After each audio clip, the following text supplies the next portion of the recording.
Je suis le frère Patrick-Marie Bozo.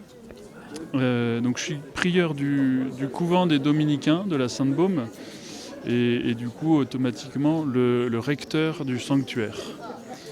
Nous nous retrouvons parce que la grotte réouvre après 9 mois d'interruption. Elle a été fermée pour quelle raison? Parce qu'il y avait un danger de chute de pierre sur le parvis. Voilà, la falaise, il y a des cailloux qui tombent depuis la falaise et il est hors de question que ça tombe sur quelqu'un parce que c'est la mort assurée. Donc il fallait fermer le site et assurer par des filets, par des tas de choses, qu'il n'y aurait plus de risque sur le parvis.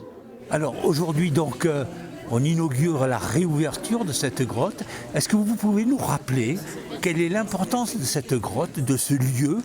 Pour les chrétiens du territoire et même tous les chrétiens, c'est le lieu où la femme, une des femmes qui a suivi le Christ et qui a eu le privilège d'être la première à voir le Christ ressuscité, est venue se retirer pendant 30 ans pour méditer, pour prier,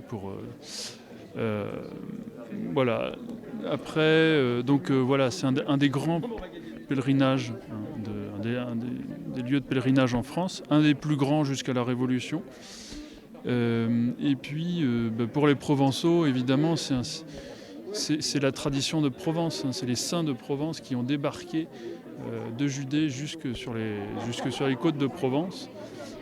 Ça a construit l'histoire de la région. Donc évidemment, ça a façonné la région. Et puis aujourd'hui, ça reste un lieu, au-delà du pèlerinage, ça reste un lieu touristique, un lieu où il est bon de s'y promener.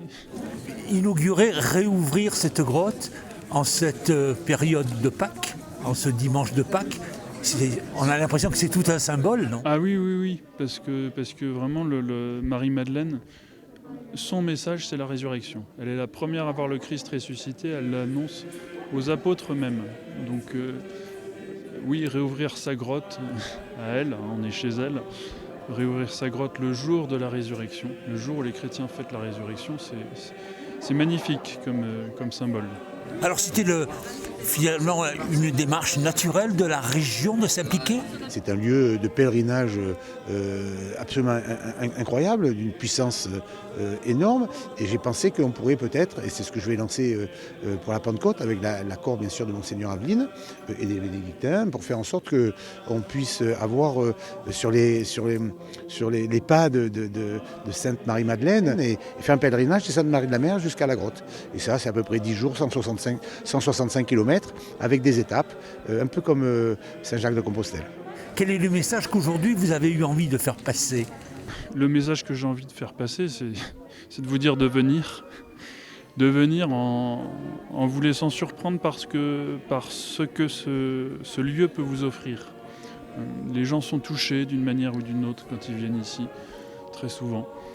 Donc venez, même si vous n'êtes pas chrétien, mais avec une quête de sens de l'existence.